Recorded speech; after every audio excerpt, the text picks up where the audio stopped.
أعوذ بالله من الشيطان الرجيم.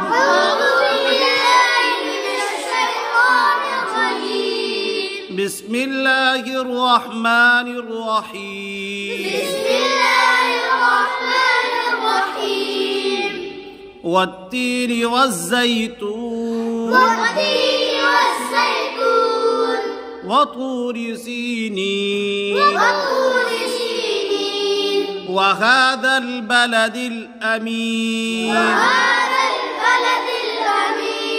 لقد خلقنا الإنسان في أحسن تقويم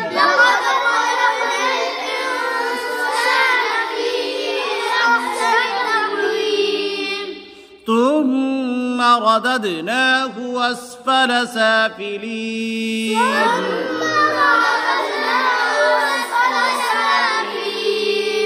إلا الذين آمنوا وعملوا الصالحات فلهم أجر غير ممنون.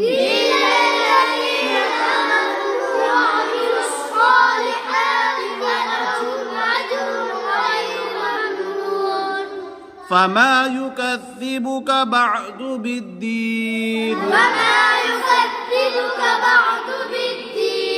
أليس الله بأحكم الحاكمين.